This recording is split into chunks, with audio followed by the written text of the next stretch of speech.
महाराष्ट्रामध्ये इंद्रदेवाची अवकृपा पाहायला मिळते। शिवारामध्ये पाणी तुंबून राहिले। पाणी तुंबून राहिल्यामुळं झाडांच्या मुळीची वाढ होत नाही, झाडांचा सर्वांगीण विकास होत नाही, त्यामुळं उत्पादनावर थेट परिणाम होतो। अशा परिस्थितीमध्ये सर्वप्रथम शिवारातलं पाणी बाहेर काढणं आवश्यक आहे। दरवर्षी उन्हाळ्यामध्ये आम्ही सर्व शेतकऱ्यांना एक सल्ला वारंवार देत असतो की शिवारामध्ये जास्तीत जास्त चर काढून ठेवा, म्हणजे पावसाळ्यात जास्तीचे पाणी बाहेर काढता येईल।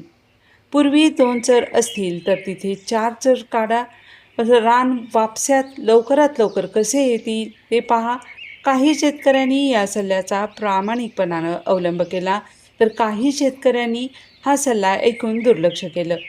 आता त्याची परिणिती शिवारामध्ये दिसत आहे। पाणी तुडुंब भरले, झाडांची मुळी बंद आहे। 10-15 दिवस शिवार वापसा स्थितीमध्ये येणार नाही, त्यामुळं अजून देखील ही वेळ गेलेली नाही। शिवारामध्ये चर काढा आणि जमीन वापसा स्थितीमध्ये आणा, नाहीतर याचा परिणाम थेट आपल्या खिशावर पडणार आहे। जय हिंद। विवेक पाटील, सांगली।